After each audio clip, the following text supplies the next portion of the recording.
Good afternoon, everyone. It's great to see so many of you back. It's awesome. We're going to let the room continue to populate. A few more people sneaking in here. We're very excited to have you for day 2 of EnergySmart Education Professional Development. Mimi's shaking her head. She's so excited. I see her with a big old smile and a thumbs up. Thank you, Mimi. It's great to see you. Oh, my friend Mary. Hey, I haven't seen you in a long time, Mary Shane. Yeah, shout out to Mary. It's great to see you. And I'll scroll through the rest and see everybody. Let's see some other pages and people I know. Oh, Kathleen has been sharing hello. Yes, I see you, Kathleen. It's looking so intent to that computer. I love it. It's great. My friend Jessica from Macaw STEAM Academy. Good to see you again. Let's see, I'm going on page 3 here. Oh gosh, oh Gary, I see you. Yeah, you can't hide. We're all watching you. And in page 4, I can see Christina is sitting on her couch, just ready to learn. Yes, with a thumbs up. It's great to have so many of you here. We are excited for day 2, and I hope you are as well. For those of you who missed yesterday, we kind of set up this in a 3-stage event. So yesterday we set up the problem, right? What is the problem that we're trying to solve, or what is the problem that we're looking at? And that's climate change. And we had our amazing DRI scientist, Dan McAvoy, share a lot of facts and information about climate change. And we'll be sharing out that presentation at the conclusion of all of these trainings. So today we're moving into solutions and to get a better sense of where we're at here in Nevada. So we want to see what your knowledge is in terms of energy. So we're going to launch some polls for you again. Get ready. Here comes poll number 1.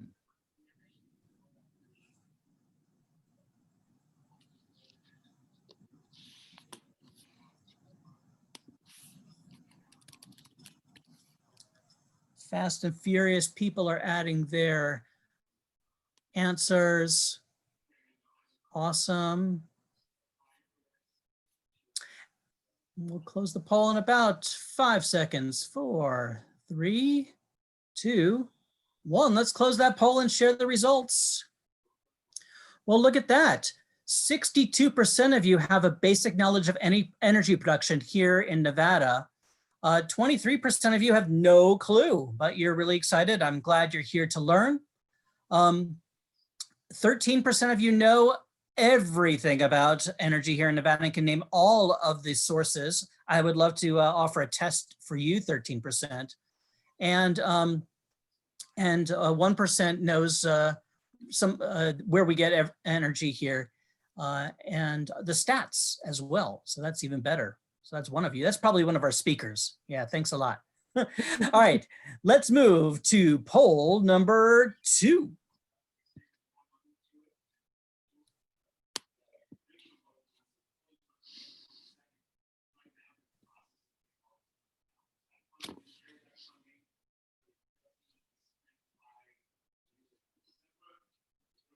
Answers coming in fast and furious. Keep it going, keep it going.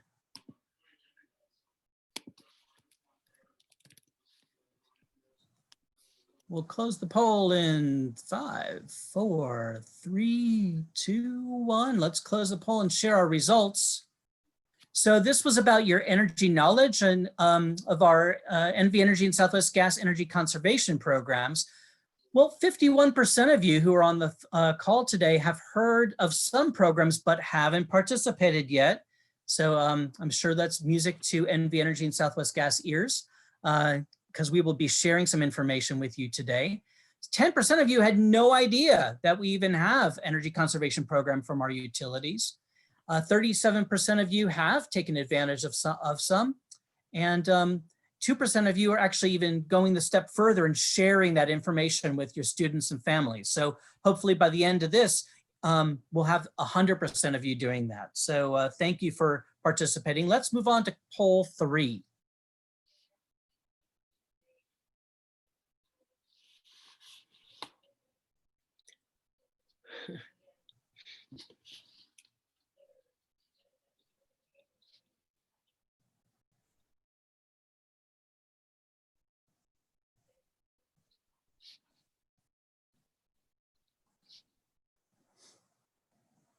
We'll close the poll in 5, 4, 3, 2, 1. Closing the poll, sharing results. Your favorite source of renewable energy overwhelmingly is solar energy. I wonder why, because we live in the sun state, so obviously that's around us. We do also have wind energy in our state, hydroelectric energy up and down our state in North and Southern Nevada, geothermal energy primarily in our Northern Nevada area, and then 2 of you think nuclear energy and 1 of you thinks biofuel energy is your favorite, so good to know. Let's move on to our 4th poll question of the day.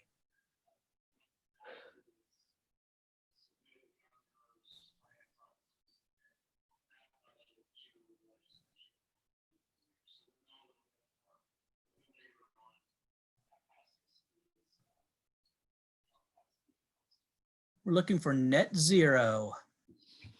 What year?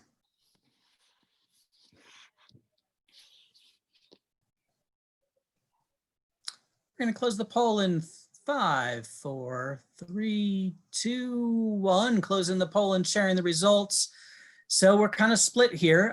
This is now net zero, and Jen Taylor's going to share some dates with us. But I could tell you that the correct date here is by 2050. Our state signed on to be net zero as our goal, or near net zero.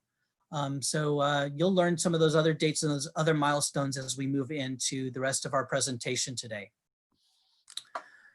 So throughout our presentation, today's question keeper is going to be Brittany.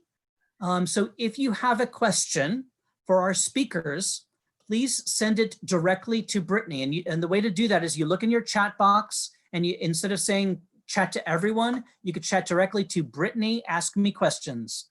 And she will be doing our questions and answers of our keynotes today. So without further ado, I want to introduce to you 3 amazing people.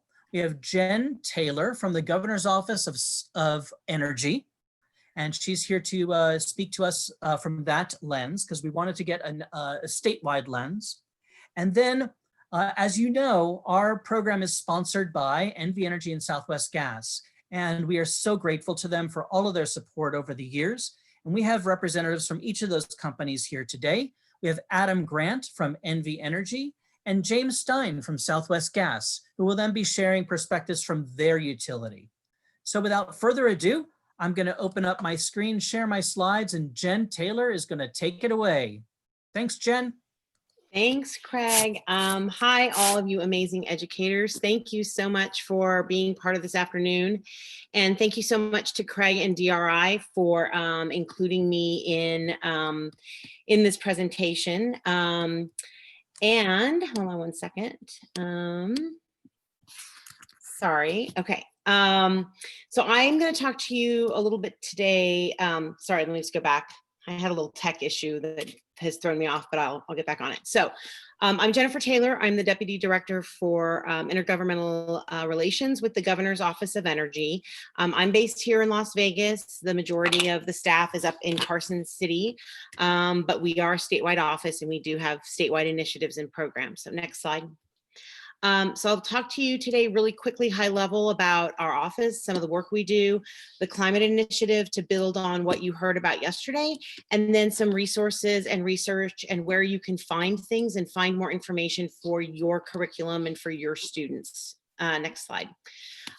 So we are, this is the mission statement for our office, is to ensure the wise development of our energy resources in harmony with local economic needs, and to position Nevada to lead the nation in renewable energy production, energy efficiency and conservation, exportation of energy, sorry for the cat, transportation, electrification, and now we're working on climate action as well.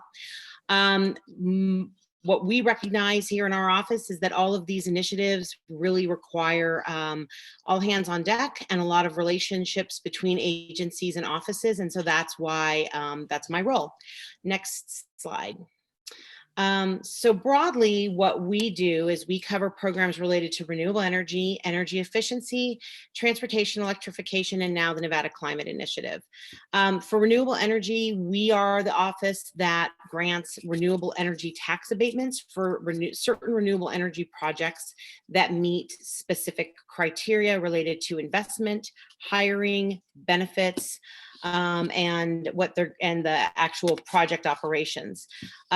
This is one of the sources I'll talk to you for information that you can share with your students or use in your curriculum. We also are tangentially involved with the Renewable Portfolio Standard.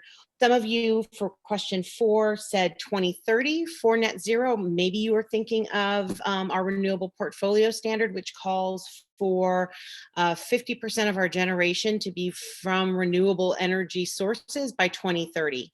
We receive reports from certain entities that are not regulated by our Public Utility Commission. But again, on our website, there's information about the RPS that you can get.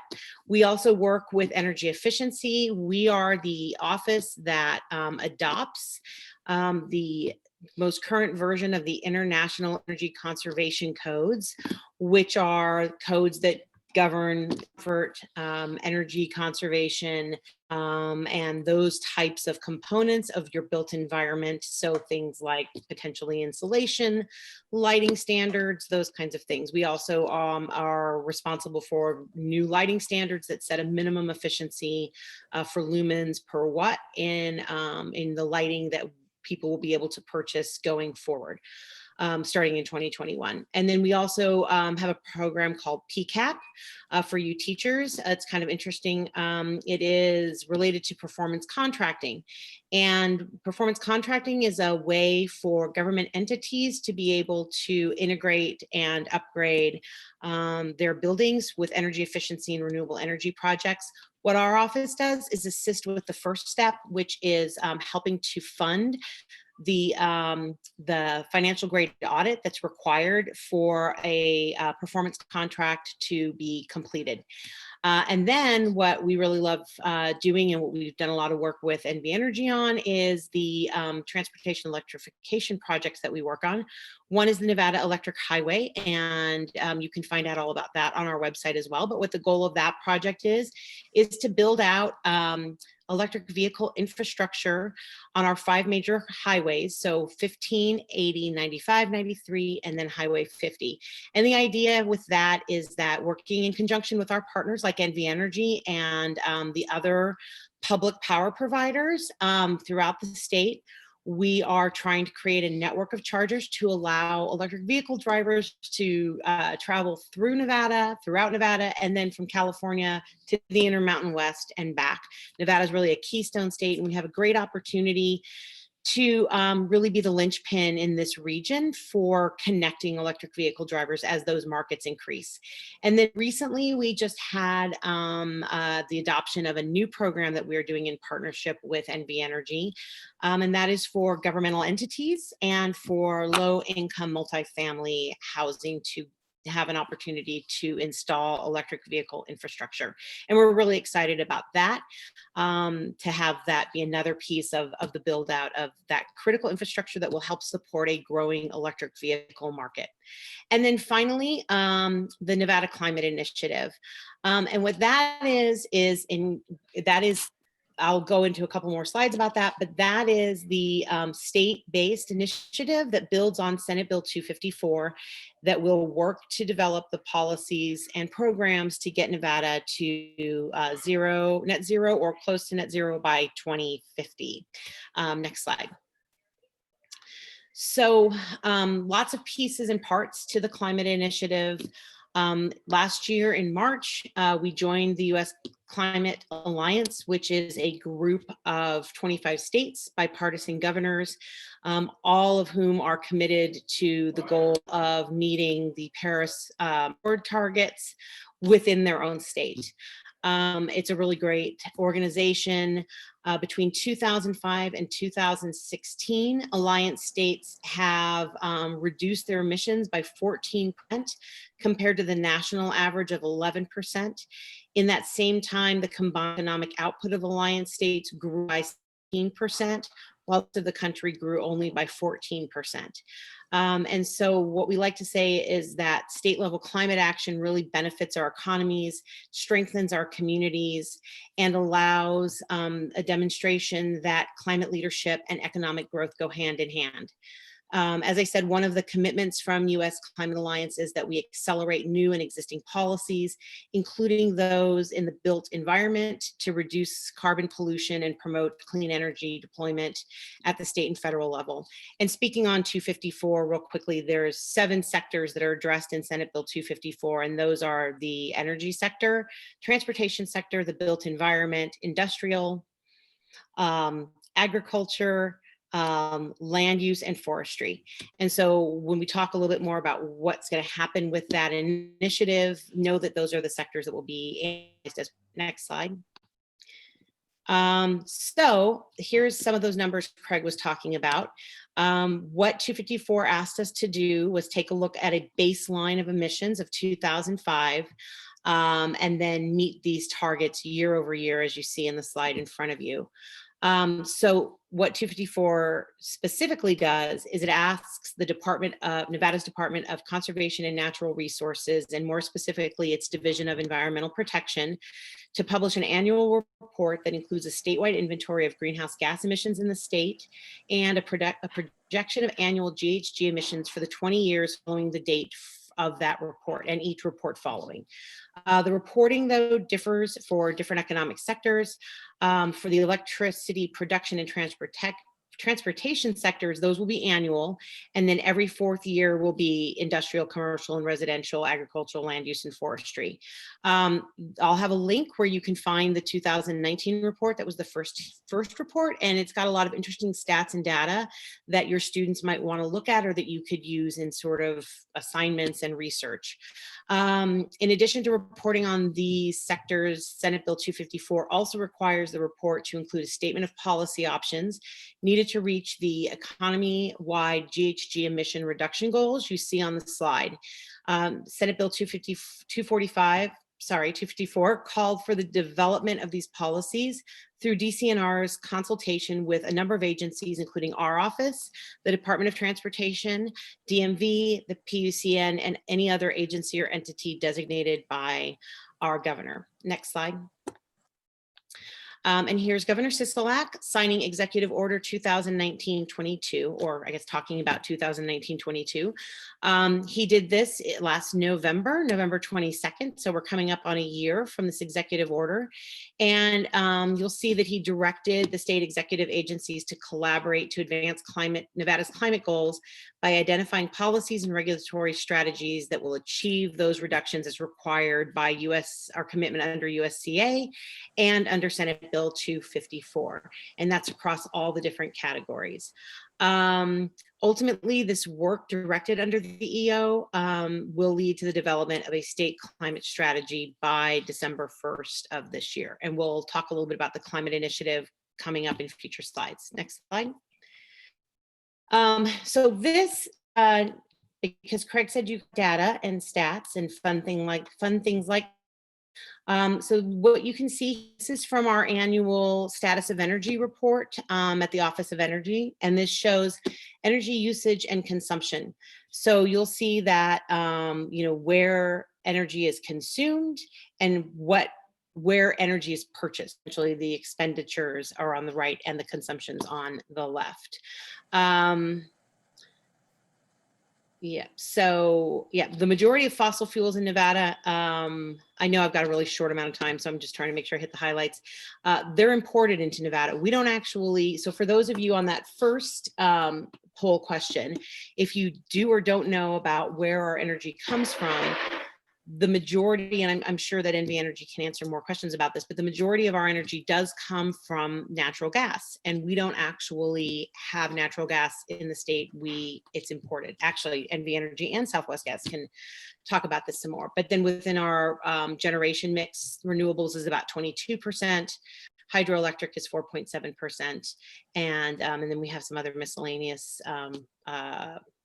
generation sources, including a tiny bit of remaining coal, but that should be phased out pretty quickly. So the energy consumption is the amount of energy used in a process, organization, or society. You can see there the breakdown by percentage. About 88% of the fuel for energy that Nevada consumes, again, comes from outside of the state. Next slide.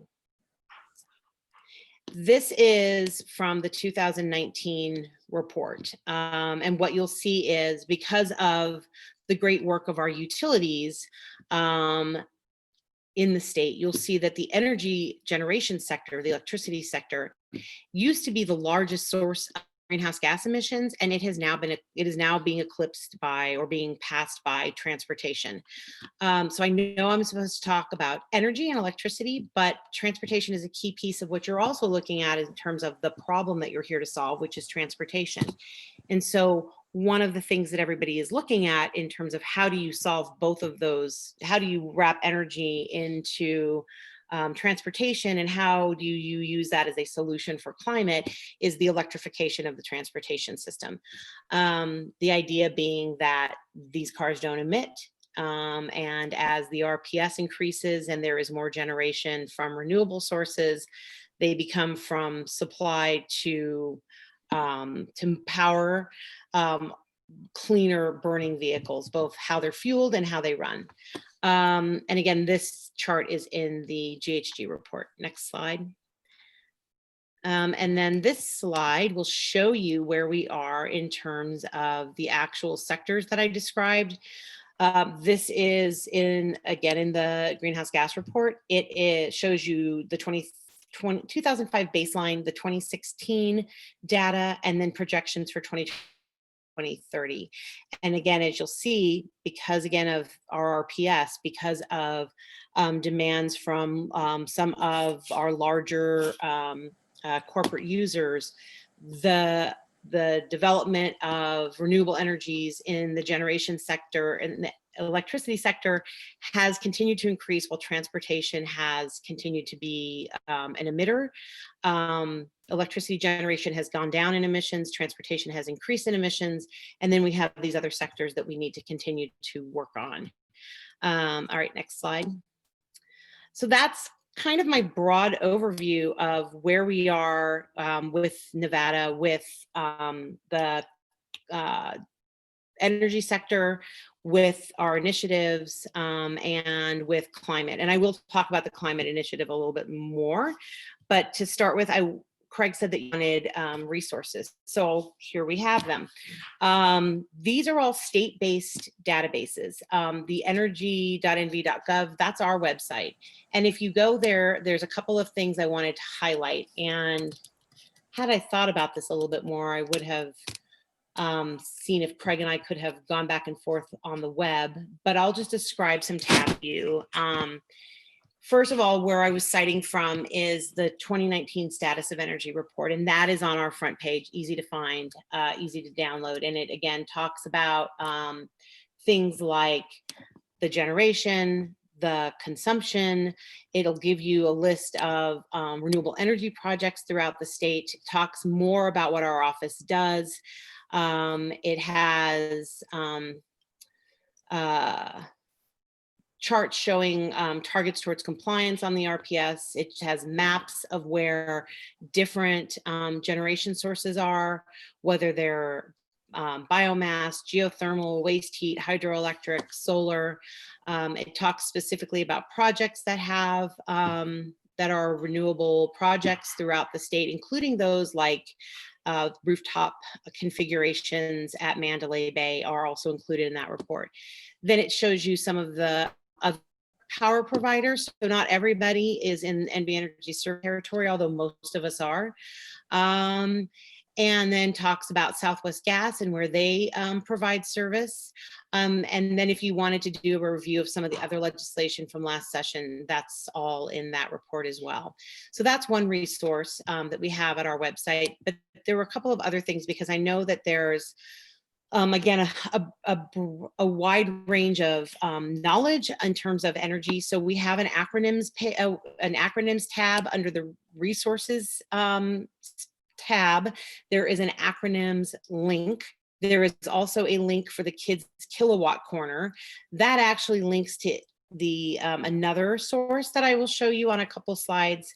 And it gives you curriculum and ideas and teaching modules and things that you can do with your kids. I know that DRI has an amazing program, but this is just another opportunity to sort of supplement all of the fantastic resources that you get from DRI in the program that they provide to teachers. There is also a whole set of links to other agencies like the PUCN. And I will just say, in going through these resources, you can go through so many rabbit holes and go down so many different trails. And so I really was just trying to hit some of the highlights, and then I'll let you guys dig around. And if anyone ever has questions, I'm always available to anybody for additional information or clarification or resources. So those are sort of some of the highlights from our website. The next website is the Nevada Division of Environmental Protection. The two things that I thought were really critical on this one for you guys is, number one, the greenhouse gas inventory that I talked about. Got the report on there. The report is not, it's higher level, but some of your like high school students might be able to dig into it a little bit, read it, maybe do some research, provide some reporting out of it. But they'll be updating that annually. And so it's a good place to sort of bookmark and keep your eye on. The other one is, going back to transportation, is the Clean Cars Initiative. That was just launched this past June. And so the Division of Environmental Protection is working on what's known as rulemaking around standards for low emission and zero emission vehicles. And those will be rolling out. And it's a great place. Again, you can sign up for it and keep track of what's going on with the Clean Cars Initiative. And that'll be a couple-year process. So that might be something fun with your students to kind of track and monitor and report back on. And then the Climate Initiative, we talked about this. There's a whole website for it. It's climateaction.nv.gov. There has been a lot of work on the climate initiative since it got launched in August. We had a series of listening sessions on a whole host of topics, from renewable energy to climate justice to air quality. We had one in Spanish. And the idea of the listening sessions were to let everyday Nevadans come in and share ideas, concerns, and thoughts about where Nevada needed to go in terms of climate policy. All those listening sessions, if you're interested in them, the videos are posted. You'll also be able to sign up, see where, sign up and continue to get updates as they roll towards that first draft of the climate strategy on December 1st. And then, and there is still, because this is an ongoing project, the initiative, it's not just December 1 and then we're just wrapping it up. There are opportunities, I think, to still submit input. Maybe that's something that, your students might want to do, but it is another option in terms of being able to engage students on ideas and input for how the state moves forward. And then finally, the PUCN. I put that on here because they're the body that regulates our utilities, specifically investor-owned utilities like NV Energy and Southwest Gas. There is the renewables tab there. You can learn about net metering. You can learn about the renewable portfolio standard. You can learn about a whole host of things on that tab. There's a consumers tab with saving links, including an FAQ sheet about 50 ways to conserve energy and lower your electric and natural gas bills.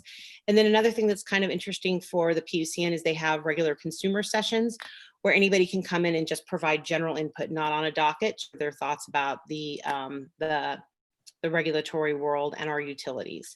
Next slide. Hey, Jen, So, we're gonna need to move faster. move through this one. Yeah. So Okay. these ones will all be available. We're gonna share this out with Yep. all of our teachers. Yep. So yeah, if you could walk through this like in 30 Super seconds. fast? I can do it. I wish that I could do things tighter. EIA, oh no, sorry. So EIA is the Energy Information Administration, great resource. They have pages for energy kids. They have topic tabs like learn about energy. The EPA, I thought, has some interesting things like brownfields, which is an area of interest here in Nevada for the development of solar. The big one that I thought is a lot of fun is DOE has tons and tons of resources. We work with the Energy Efficiency and Renewable Energy Office. And they, within that silo, has a lot of information on renewables, on a whole STEM project called STEM Rising. You can also find things in there about the solar decathlon. UNLV had a team in 2013 that placed near the top. And then NREL is the national labs, and NREL has a lot of information about energy basics and tabs that you can go to for energy sort of education. Next slide. Local resources, we've had a lot of really amazing activity out of our local governments. The city of Las Vegas just not too long ago put out its draft master plan. A couple highlights from that: there's an environment section that highlights their vision and strategies for the natural environment, including urban forestry, parks, and environmental justice. When you look at that section, there's also a section about urban heat island effect and the impact that climate change is having on sort of our poorer communities. They get disproportionately impacted by heat and the urban heat island effect. I also put in here the Tahoe Regional Planning Agency. They're a very unique entity because they have to work with California as well as Nevada, and then across a variety of agencies. So look, their sustainability plans are great. City of Reno has a sustainability plan that's been around. They've really been innovative on what they've done. And then finally, Clark County, just to highlight, they just today launched a program called All in Clark County. It is what is kicking off community engagement for their sustainability planning for the largest county in the state. They have this department, Environment and Sustainability. I'm sure the All In link will be there. I found it on Twitter with Commissioner Jones, and so I don't have the link in there, but you should check that out. And then finally, these are just another couple databases. Desire has kind of everything you could ever want to know about where to find things for different states, policies, programs, solar. It's a really great database. And then Lazard, if you're ever curious about the costs of energy and different types of renewable energy, Lazard is a place to go and see how those costs levelize out against one another. And with that, I will turn it back over to Craig. Thanks so much for the time and for giving me a chance to chat with you all. Oh my gosh, Jen, I cannot believe how much you packed into that presentation. There is just so rich of data and resources that I know our teachers are just like itching for. So thank you, thank you, thank you. I'd like now to move to our my friend Adam Grant from NV Energy, who's going to walk us through some of their programs and what they're offering. Thank you so much, Craig. My name is Adam Grant. I am the manager of program delivery for demand side management and clean energy programs at NV Energy. So what that means is that all of the energy efficiency, demand response, demand side management, clean energy programs kind of fall under me. And we try to put all these programs out to the citizens and the folks in Nevada to try to make everyone's life easier, to save energy, save money, have lower energy bills. We work with these great partners such as DRI, such as the Governor's Office of Energy, with Southwest Gas. And it really makes a very enriching experience to try to help people every day. So next slide, we'll kind of tell you a little bit about NV Energy. As most of you know, we are the main utility in Nevada. We're committed, our mission statement, if you will, is we're committed to reliable, affordable, and sustainable energy future. We partner with our customers to help them incorporate clean energy solutions into their home and lifestyle. Together, we're working to enhance the well-being of our families, communities, and the environment for generations to come. We serve about 90% of Nevada. We have two distinct territories. As many kind of know, we have our Southern Territory, which is mainly Clark County and the areas surrounding Clark County, Las Vegas area, which is kind of the newer, if you will, only since 1906. And then our Northern Territory, which used to be Sierra Pacific Power Company, and that's been more than 150 years up in the Reno Sparks, and then all of the outlying urban areas as well into Carson City and things like that. We have about 1.4 million customers, and we employ almost 2,500 people statewide. We provide affordable, safe, and reliable energy.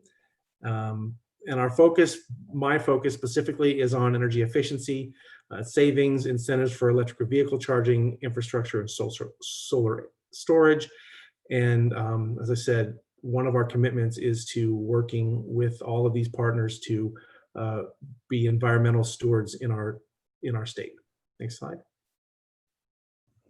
So as Jennifer said, the 2030 renewable portfolio standard, we and all utilities need to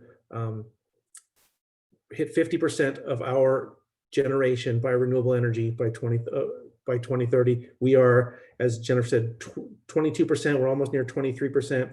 We are on track to meet and probably exceed that standard. Our goal is 100%. That's what we're striving for. That's what we're moving towards. That's where we want to be. We don't have a timetable for it yet. I can tell you 50% by 2030 is going to happen. And when 100% happens, that's in the future, but that's what our goal is, and that's where we're going. We have right now 57 utility scale clean energy projects statewide, both in service and in development. And again, as I said, our long-term goal is to serve customers with 100% renewable energy. We are currently seeking approval from the PUCN for new solar projects. We're looking to add 2,100 of solar energy and storage and 700 megawatts of battery storage to our system to help meet the future needs. And we will ensure that these projects will continue to drive to meet the renewable portfolio standard of 50% by 2030. And we're going to try to exceed that or get there sooner. And then we've helped more than 31,000 homes, schools, public buildings, and businesses install small-scale solar on their roofs, which generate about 254 megawatts of clean energy, which is a benefit to all customers. Next slide. So what are we doing currently right now for sustainable and renewable energy? So we've long understood that the benefits of renewable energy, and we signed the first geothermal contract in 1987. So one of the things I think that has to be pointed out about renewable energy, and going back to the poll that Craig laid out, is many of those renewable energy resources are they're not baseline sustainable. They all are intermittent. Solar only obviously happens when the sun's out. Wind only happens when it's windy. The one form that is sustainable when now it's in small forms is geothermal.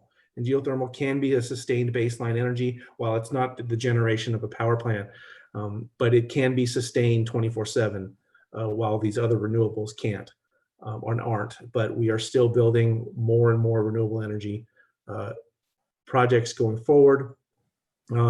We've tripled our state renewable energy production since 2005 to reduce the carbon emissions by about 46% in the electricity sector. We just announced in July to build Green Lake, Nevada, which is a new NV Energy transmission and renewable initiative that will transform clean energy landscape and position the state as the leader in the Western United States for decades to come in renewable energy. And as Jennifer said, we were once a coal state, no question about it. And now we're down to less than 5% of our energy supply, and that is being phased out in the years to come. We expect to have no coal, hopefully by 2025, left in the state. Next slide. So how can we help you and help your students and help your families? Well, we do a lot of energy efficiency programs. It's all under the banner called Power Shift. All of our programs are under this banner. It's always for you, your students, families, to save money, save energy. First thing we can do is we offer what is called the Power Shift Bundle. We will provide you a smart thermostat. We'll provide you an in-home energy assessment, which will send someone to your home and go through and give you a assessment of how you use your energy, where you can save, what opportunities you have to save, and kind of the opportunities that will show up as a savings on your bill. It will install several direct install measures, we call them, which are energy efficiency measures that are easy to install: LEDs, air filters, dusk to dawn sensors for your outdoor lighting, which will turn off your lights during the day when the sun hits it. Now, right now, we're in a little bit of availability, but we are doing it. But due to COVID, we do have a limited availability, but we're still doing it. We also offer incentives and discounts on in Southern Nevada on qualifying air conditioners and variable speed pool pumps. We and then we do LED bulbs at select retail stores. Now, these bulbs are being phased out. We have a new standard coming into play on January 1st of 2021, which limits what can be sold in Nevada to only specific bulbs that meet a efficiency standard. So go get these LED bulbs at retail while you can. They're not necessarily going to be there forever, and probably not much into 2021, if they are in there 2021 at all, depending on how quickly the market can transform. Next slide. And so we just also launched a program specifically for income eligible customers. It's called the Qualified Appliance Replacement Program, available to customers who own or rent their homes. We will come and replace a refrigerator, electric dryer, and in the future, other appliances such as electric washer, and with at least that must be at least 10 years old, with some newer models, new energy efficient models. But they are income qualified, having to make sure that that we are doing this for customers who are really in need. We'll again then provide direct install measures such as power strips, LEDs, and other things that we can help to save energy right off the bat for these customers also. Again, these are income qualified customers. Next slide. So another very easy way for everyone to go see what their home and or small business is energy using is to go right on nvenergy.com/myaccount, sign up, make sure you have your account number, and you can see everything that your house is using. It will do kind of an aggregation of what appliances are using the most energy for you. It will show you your comparison between your bill last year, 6 months ago, whatever kind of time frame you do. It will also give you energy efficient tips based on the use of your based on the way you use your electricity in your home. And then it will also help you save on monthly bills. It will provide you with again this disaggregation of where you're using your energy the most. Next slide. And then we also have programs for both commercial business and schools. We have a very large specific program for the school districts, both in Northern Nevada and in Southern Nevada, that we will provide assistance, technical, engineering services, incentives to allow for the schools and the school buildings to upgrade to more efficient products, be it lighting, be it cooling and heating, be it motors for chillers on large buildings and things like that. That's also the same for all of our commercial and industrial customers. We have small business direct installs, new construction incentives for new buildings that are being built, incentives for upgrading or retrofitting existing buildings. And we do a lot of free workshops, seminars to a lot of our commercial and industrial customers, showing them ways that they can move into this realm of being more efficient. Next slide. See, I'm short and sweet, but that's our energy efficiency program, nvenergy.com/powershift. So you can find all the information on it. It is really easy. We're here to help. I'm available for questions at any time, even after this presentation. But yeah, take advantage of it. Tell your students, pass it on to the families, take advantage of it, because every step we take in the right direction is great for the state of Nevada. Thank you so much, Adam, for all that information and for all the amazing things that NV Energy is doing to get to our net zero by 2050. We're on the right track, and I know Southwest Gas is also doing some great work, and I would love to hear from James from Southwest Gas. So welcome, James. Good afternoon. James Stein, Manager of Energy Solutions here at Southwest Gas. So I'm guessing I'm probably between you and your next break. So I only have about 200 slides to get through, so we'll be nice and short. But a little background on Southwest Gas itself. We're 2 million customers and growing.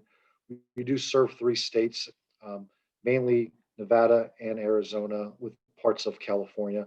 And we're the largest local distribution company in both Arizona and Nevada. Next slide. A little background on the natural gas industry itself.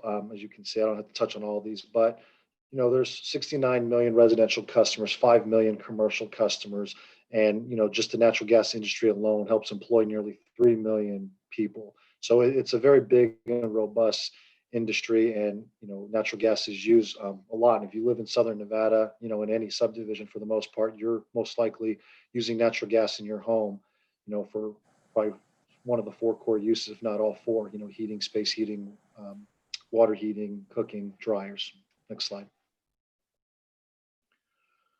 Little more on natural gas here. It's more affordable for heating your home than any other energy source, and that really plays into the efficiency of natural gas. When you look at using natural gas at the point of use, such as a furnace in your home versus using maybe an electric furnace at your home, and you look at the efficiency and how efficient it is to move that energy, you're about 92% efficient when you use that gas at your home. Of course, you have to take it through the furnace at that point, and depending on the efficiency of the furnace, 90 to 95, 96 plus percent, you're still very efficient. When you look at the electricity side, when using natural gas generation, of course, we're not talking renewables, but there is a lot of loss through the generation of electricity and then line loss and all that by the time it gets to the home. And then you have to once again take into account the efficiency of the appliance itself.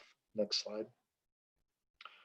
So this is a slide here that we like here in the natural gas industry, because as you can see over the years with the blue line, we'll start with the orange line. Over the years, natural gas has increased. The use of natural gas has continued to increase year after year, into the level that we're at today, while you look at the CO2 emissions continue to decrease. And as Adam touched on, a lot of that is partly due to the coal generation and other generation that we've used in the past, but by using natural gas, we've continued to decrease that CO2. So it's just a slide that we like to show there. Next slide. Sustainability, and sustainable business practices. I think everyone is doing this as a company, the school districts, businesses and whatnot, and we're no different at Southwest Gas. We've instilled a 20% reduction in GHG emissions by 2025 on ourselves at Southwest Gas. And we're doing that through, our fleet and our facilities. And in our fleet, we're looking at purchasing and retrofitting our vehicles to compressed natural gas where possible. So we're seeing a lot more of those. And then on our facilities, we're doing a lot of the same things. Some of the rebates that Adam has talked about is solar, insulation, windows, things like that, as well as changing a lot of our business practices on how we operate in the field and in our day-to-day and how things are installed. So those are all ways that we're looking to reduce our greenhouse gases by at least 20% by 2025, and we're well on our way. Just to continue down a little further on the compressed natural gas side, for those folks that are here in Southern Nevada, you see the RTC buses around town that'll say powered by natural gas. And, these are some of the other customers that we work with, for long haul trucking and fleets and buses and whatnot. But something that we like to highlight is in 2019, we delivered 32 million therms of natural gas to these different fleets, which was the equivalent of removing 14,500 vehicles off the road when you look at the emissions that would have been produced if they were running diesel. Next slide. Next, we get into renewable natural gas, and this is an opportunity for us in the natural gas industry to stay relevant and continue to play in this arena. And I know in the poll earlier, we talked about, biofuels, and this is where kind of a biofuel would fit the renewable natural gas. And there was one person out there, and it wasn't me, surprisingly, that was aware of this and knew all about it. So maybe we'll hear from them later. Next slide. And when we talk about RNG, renewable natural gas, these are the sources, really the main sources of renewable natural gas. You see, we have wastewater treatment, biodigesters, landfills, and dairy farms are really the big ones. And we actually do have some or some RNG or biofuel operating in Southern Nevada today as we speak, at the landfills, and they're using that to create energy. And I think NV Energy is involved in those projects and putting that power back on the grid. So it does exist today, and it's definitely a big buzzword for us in the natural gas industry as we move, closer to renewable aspects such as RNG. Next slide. RNG developments, just wanted to kind of show you some of the highlights of what we're doing in our 3 states. We're focused here in Nevada, of course, but as you can see, we've got some different legislation that's allowing us to play in this RNG arena and be able to supply our customers with renewable natural gas. So there's lots of benefits to that. Really the big one is these customers want to be good stewards of the community and really be carbon neutral and help us decarbonize our pipelines moving forward. So those are some of the things that we're doing at that level. So beyond RNG, some of you have maybe heard of the use of hydrogen gas and other gaseous fuels, but this is definitely new technology that we're excited about and looking for ways to play in.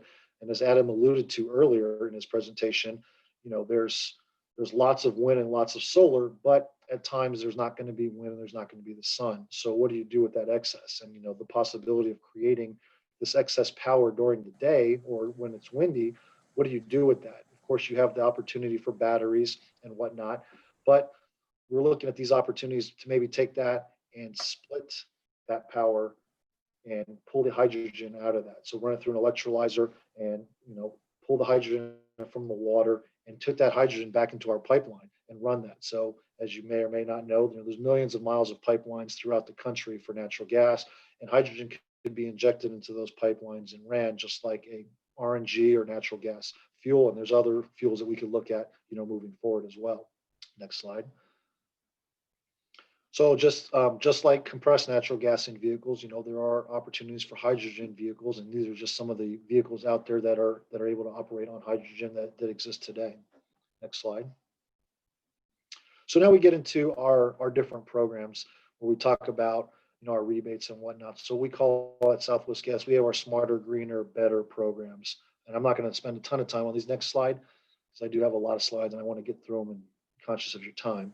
So the Smarter, Greener, Better, once again, you can go to the next slide. The smarter side of our program is really our energy education. And these are things that we do, such as, partnering today with DRI and working with primary and secondary education. We do have host schools in Las Vegas that we work with, and we go out and talk about energy and energy efficiency and things we can do and educate students, and hopefully they can go home and educate their parents as well. So we do participate in a lot of that. Next slide. Now we get into the greener, which are energy efficiency rebates. As you can see, we do offer residential and commercial rebates. Tankless water heaters have been, very successful with us. Next slide.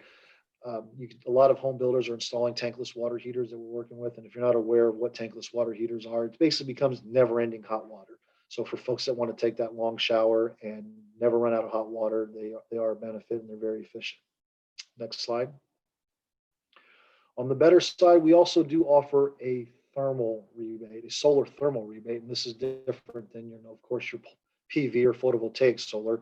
The solar thermal is an opportunity to heat water or air and then use that to either preheat your water heater or your pool, or sometimes you get it hot enough that you don't need to use your water heater or your pool heater at that point. So we do offer that rebate. That's all I had on that one. Sorry. Next slide.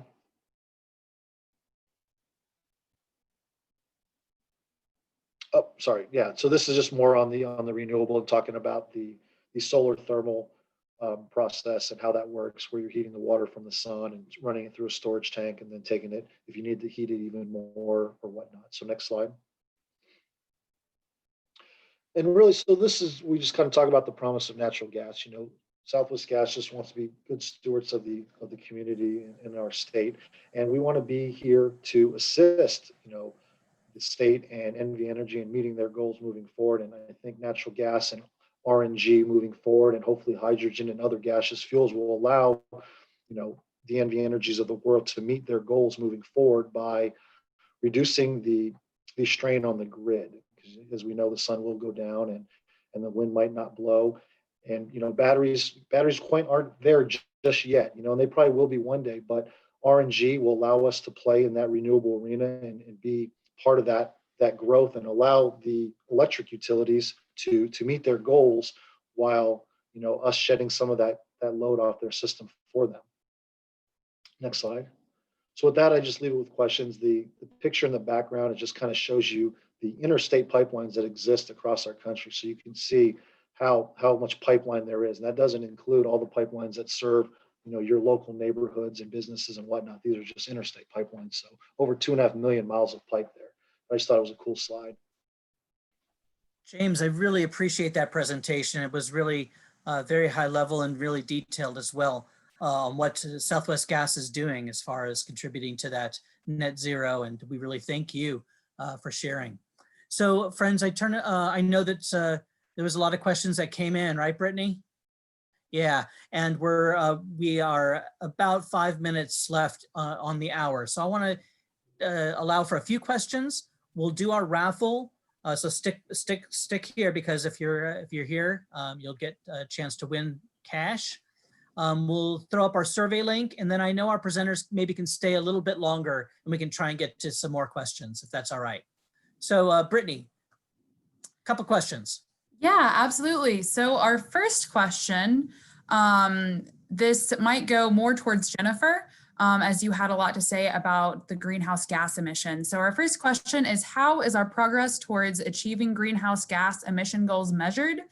And are the state levels made public annually? Yes, so the state levels are going to be made public annually. If you go to the link that I shared for NDEP, and you just Google GHG inventory 2019, that'll show you the 2019 report. It'll show you the measurement of, it's got a chart in there that shows the measurement of the baseline for 2005, where we are with the last set of data available through EIA, which puts us at 2016, and then projections for the years leading up to 2050. And that will be, again, an annual report made available through NDEP. Awesome, thank you for that. Our next question is, what clean energy projects are there in place or under construction in the state of Nevada? There's a bunch that are already around. You can find a lot of those on our website, on the energy.nv.gov website, either through the status of energy, or if you look at our renewable energy tax abatement webpage, that'll show you both projects that are part of NV Energy's generation portfolio, as well as projects built in the state that then export energy to off-takers in California, like San Diego Gas and Electric, or LADWP, which is, again, part of the broader goals of making the state a net exporter of energy. But I know that Adam can talk about the ones that are lined through energy as well. And we are looking to add more than 2,100 megawatts of new solar that's in the process of being either in place or proposed. So that's the big ones is solar here in the state, about 2,100 megawatts. Very cool. Thank you so much. So now we're going to go to a more vague question that maybe you all can give some insight on. So the question is, how as we as individuals and as educators help to decrease greenhouse gas emissions and conserve energy within our classrooms? Well, from the first way that I think is talk to your principals, because to make sure that they are talking to the district administrators to participate in our programs to help save energy and do assessments on the schools to make sure that they're being the most efficient that they can. So from my perspective is saving energy and making sure that you guys are working with your district to participate in our program, which offers the district and the schools incentives to do so.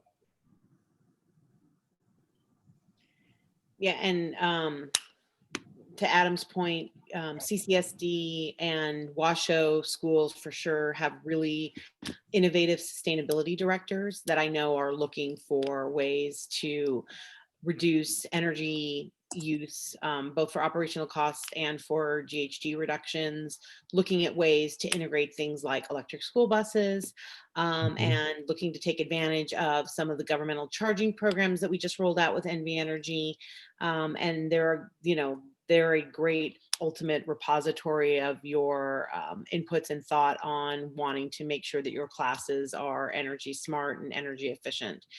So I think that, talking like Adam said to your principals and making sure that they're passing it up to the administrators to pass it to your sustainability teams is a great way to go. Thank you all so much for your insight. Brittany, do you have one more burning question before we do our raffle? Sure. We're going to do a question on solar power. So there's been a lot of discussion on solar power today. So our final question of the day is solar power improving in its overall efficiency as more people are installing solar panels? So I can talk a couple ways about that. There's a couple things that it's improving on specifically. One is the cost. If you look 5 to 7 years ago, the cost to put in a solar array or a rooftop solar was astronomical compared to what it is now. So the cost to install solar is improving significantly, as is solar is only as good. Now the technology is getting better, no question, but solar is only as good as the sun, and is only as good as how much sun and how much work it can do in the environment. Getting batteries and using solar storage as the future will be the best thing, the best innovation for solar, because then it will be more than just when the sun is shining. It'll be able to be sustain that energy into the evenings when the sun's not shining. So that is what needs to improve, and it's what is improving. So I guess the short answer is yes, it's improving. Cost is the main thing that has improved, and then the technology to capture the energy when it's not being used, to use it in battery storage, is the next kind of endeavor. Awesome.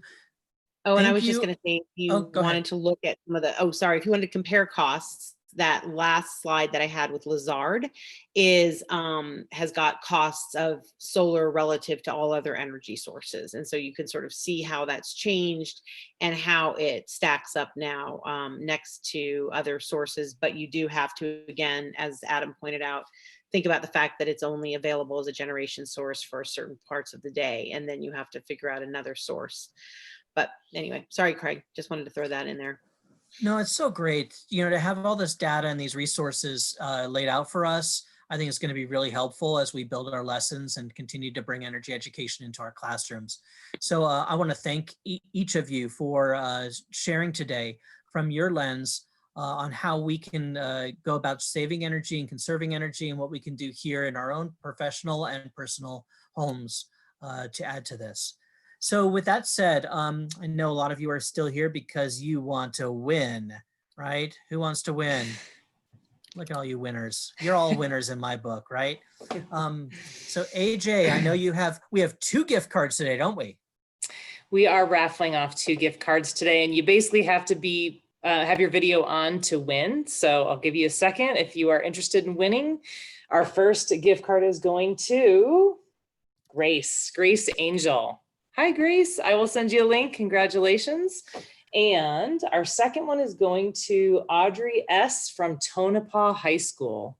Wow, Still on, Tonopah. Audrey? Audrey, are you here? Do we see her? Let's see. Because if not, we go to the next one. Does anyone see her? Any Dear Eye folks see her? Audrey. No? All right. Hold your horses. Looks like it's going to the next winner, which is Yolanda. Hold on. I think Sanders. I've seen her. Yes. Yolanda, you're a winner. Yolanda. Look at you. She's smiling. She's jumping up and down. Oh, she can hardly believe it. All right, from Good. Lead STEM Academy. Congratulations. I will send you links. And for the rest of you guys, just a reminder, if your name is not your name you signed up with on your Zoom, it's really helpful for me if you just fix it to have, like, I see some iPhone names, but I can also send you a link so you can tell me what your iPhone name is to make sure we give you your hours. Thanks. Great. So just to carry us to tomorrow, then we're going to put it all into practice, right? So we had our problem. We talked about some solutions today, and tomorrow's about practice. So we're going to have a lot of dialogue. We'll break you off into some different rooms, K5 and 6-8 or 6-12 room. So you'll really get to focus in on specifics about your grade level. We have some people who are sharing some information. DRI is going to share about all the resources that we have. And we're very excited for what tomorrow's to bring. So again, same bat time, same bat channel. We do have a survey. Check in your chat box. We ask you to fill out that survey again for us today. And if you have questions for James, Adam, and Jennifer that didn't get asked, we will allow you to unmute yourselves, and they'll stick around for a little bit of time. I know Adam has to run off to watch the Dodger game. Unfortunately. Yeah, I got to run. To watch the Dodger game, right? Well, all right. Yeah, I do have a call I have to get you on at 5. So. All right. Well, thank you for spending the extra few minutes. If you have other questions for me, please send them to Craig, and he'll get them to me, and I'll get them answered for you. Awesome. James and Jen, if you could stick around for a few more minutes, if there are any questions, we'd love to be able to offer our teachers to ask them. So we're going to unmute everybody and have a chance to ask questions.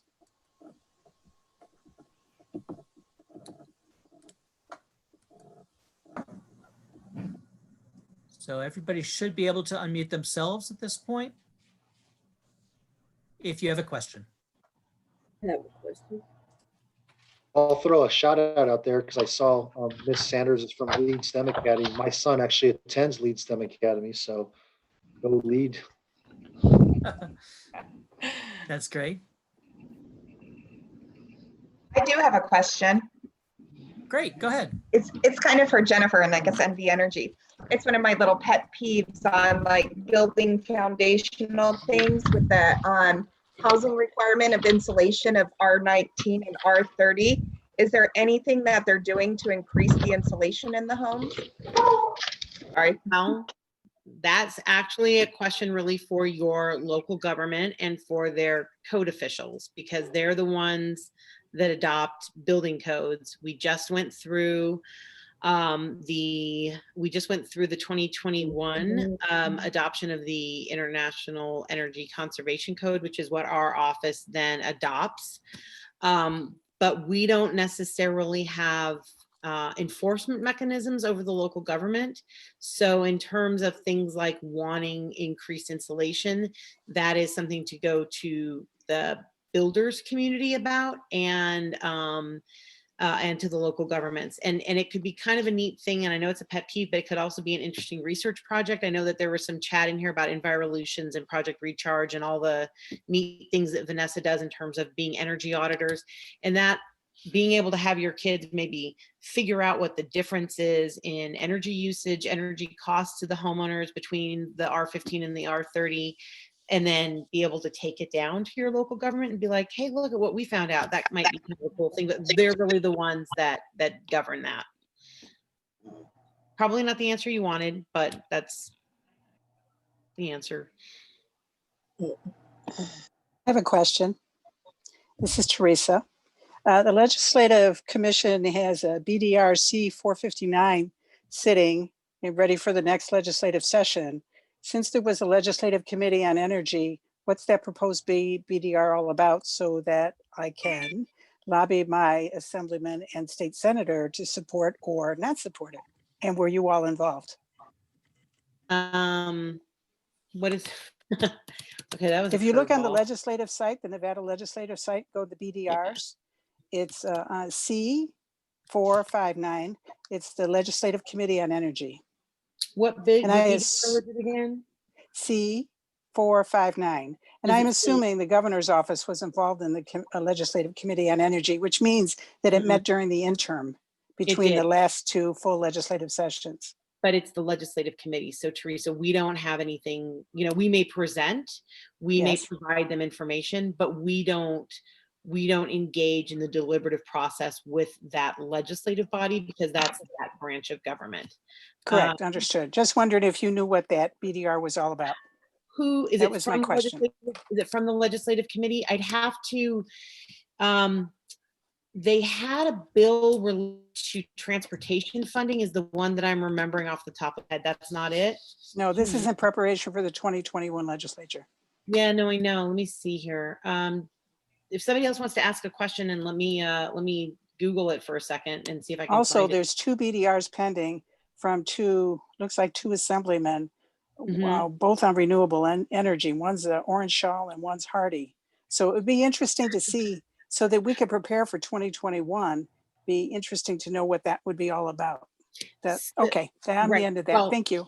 Yeah, no. And I'll just tell you, a lot of times what legislators do is they save a bill. They say, I generally want to do something on renewables, but they do not have an obligation to drop the language on it for, okay, so you know all of that. So for everybody else, they'll reserve a bill, but they won't necessarily tell you what all's in it. And so I think for both Orange Shawl and Hardy, I know what they are. I think they're bills they've brought before, but talk to them to know for sure. But happy to, Teresa, have this conversation further when we get past the election and people start having to put language in on their bills. And I'll see if I can find the interim energy committee bill and see if I can winkle out what it is. But Thanks, Jen. Thanks, Teresa. Any other questions? I'm interested in finding out how greenhouse gases are actually measured, the emissions are measured. James, do you have any information on that from the perspective of what you guys do at Southwest Gas? So, yeah, I mean, probably the EPA and would probably be your best resources for a lot of that. There are mathematical equations you can use depending on, burning of methane, and then it'll spit out just kind of calculations on how much methane is being, or how much greenhouse gases are being produced based on burning the methane or the natural gas. So that's the easiest way of doing it. And I don't have that number off the top of my head. I mean, we could gather that information if you'd like to share it with you. That's the most simplistic form. If you want to dive down into the science of it, we could, get you that information as well. Well, if Nevada is wanting to reduce to a certain level their greenhouse gas emissions, how is it going to be monitored then? I mean, how is it going to be measured so it could be monitored as far as new businesses coming in? And well, we're looking at the fossil fuels that are, the fossil fuels that are being burned are all going to produce some amount of greenhouse gases. So you'll monitor it that way. And, there's other ways of monitoring that, as well as, vehicles and running gasoline and other fossil fuels through vehicles to monitor that way. I don't know, Jennifer, do you have a more in-depth? I think the best resource I can send you to, Kathleen, is to go to the greenhouse gas inventory that the Division of Environmental Protection creates. They use the EPA's state inventory tool platform to measure the data. And what it usually is data that's reported from like Southwest Gas and NV Energy and other entities that report up to different groups. And then it all comes down into EIA, it's EIA, and then out through the state inventory tool. But if you look at that report, it in the executive summary or right after the executive summary gives you the methodology. And so that might be a helpful way to look and see how it is that they're measuring and and they also identify some gaps that they want to look at for future reporting and measurement. okay, thanks. Great question. I have a quick question. Great. Okay, I was wondering if the California fires are affecting the production of solar energy. Oh, good question. The smoke from the fires in California. I don't know the answer to that. I mean, that's a really good question. My solar panels aren't putting out what it put out this time last year. Mm-hmm. And I was thinking it was from the smoke from the California fires. I mean, it could be if it acts like a cloud or some other kind of way of shading, of limiting the solar rays to the panel. But I'd never looked at that. So I wonder if there's somebody's probably already analyzed that. So maybe we can see if there's an article out there or something that talks about it. Okay, thank you. Sure.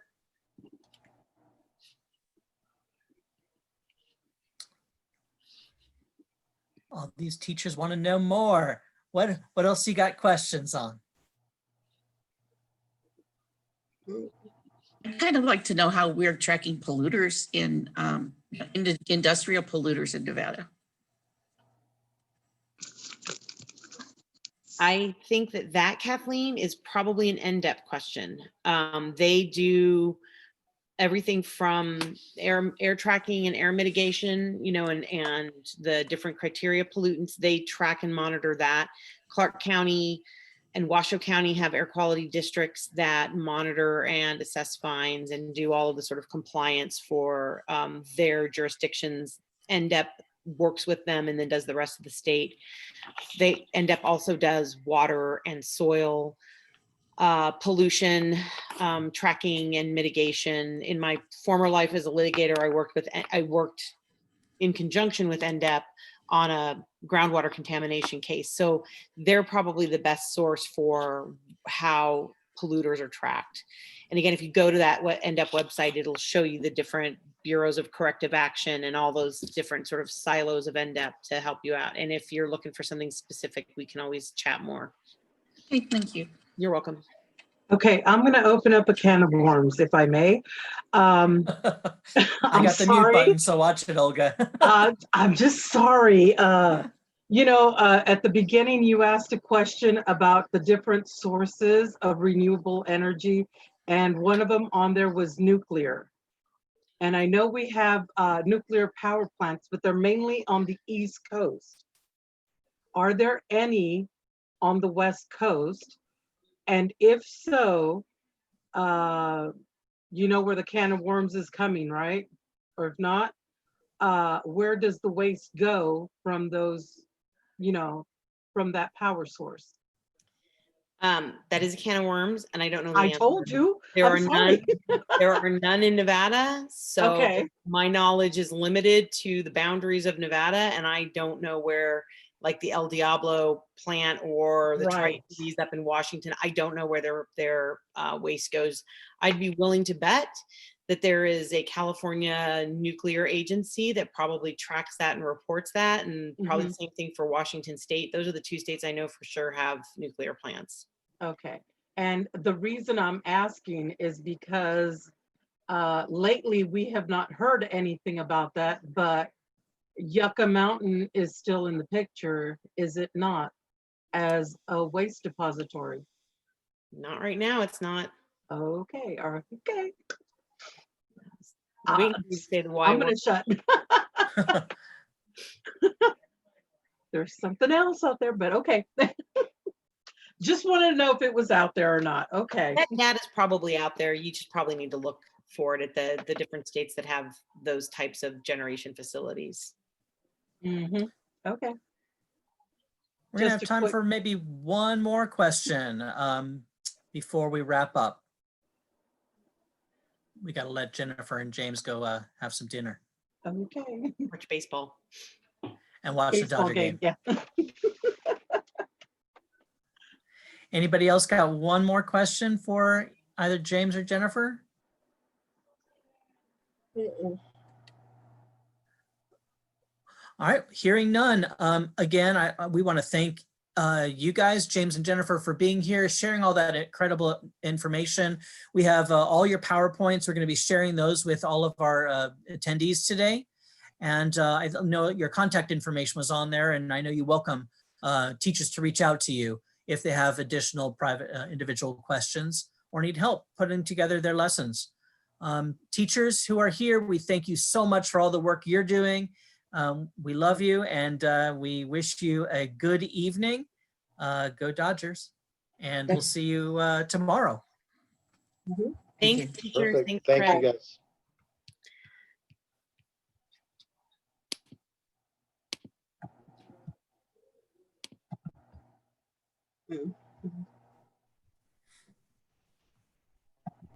Great job, Brittany. Yep. Great job, Craig. That was awesome. Chris, it's Thanks. always Yeah, good to see great your job, smiling Craig. face. Bye, Wendy. Thanks everybody for attending. Thanks, you're all the best. Hey, Jay, rock star. Good job, Craig. I had messaged somebody that wasn't on my list for attendance. I was like, hey, who are you? And they were here for you. So that was pretty awesome. Oh, who was that? I will tell you, don't hang up so I can find it. Someone that's interviewing you tomorrow or something. Oh, good. I'm glad they were here. Yeah, I cannot. Yeah, I have an interview tomorrow with NV Energy to talk about our program. Yeah, it's like I couldn't find their name and I was like, hey, what's your name? Oh, good, good. I'm glad but yeah, they were here. They were loving it and it was nice of them to reply. Oh my gosh. Oh, it was Megan Purr, P-U-H-R. Sweet. Yeah, so that was very cool. Good job. You're such a good MC. Well, I have fun doing it. I know you do, and I'm glad you